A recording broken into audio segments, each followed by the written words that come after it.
எனக்கு கொடுமை தாங்க முடியல, என் பொண்டாடி கொடுமை தாங்க முடியல.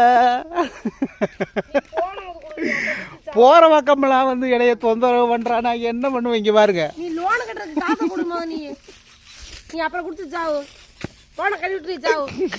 சாகும்போது கூட லோனை கட்டிட்டு சாக சொல்றாளே கொள்ளையில ஓனவ. நீ குடும்பமா மரியாதையா வா சித்திரம் 2 பேரும் இந்த மாதிரி மருந்து இருக்குது, 2 பேரும் களை குடிச்சு.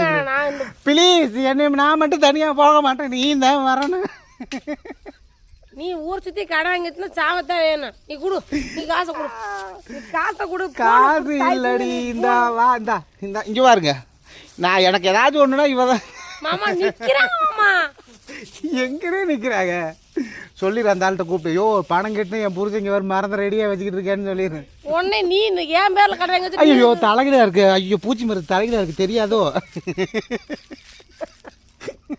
தயவு செஞ்சு 1 வருஷத்துக்கு இருந்து அப்புறம் லோன்காரரே ஏதாச்சும் ஒரு பிரச்சனைனா இந்த மாதிரி மறந்து குடிச்சிரு. யாராச்சும் லோன் கேட்டு வீட்டு வாசலுக்கு வந்தீங்க கொலை பண்ணிடுவேன்.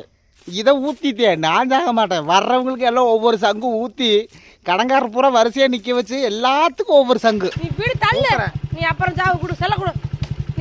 இதை கண்டு யாராச்சும் லோன் கேட்க வீட்டு வாசல் வந்து நின்னீங்க, பெட்ரோல் ஊற்றி விட்டுருவேன்.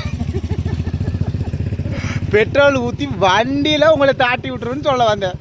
யாராச்சும் தப்பா எடுத்துக்காதீங்க. டாட்டா வரட்டா. லோனு கொடுத்துப்புட்டு அந்த பயவில்லைங்க லோனு அலையிறாங்களே, எனக்கு அதில் ரொம்ப சந்தோஷமா இருக்குது. இந்தா நீ காசை கொடு. டாட்டா வரட்டா.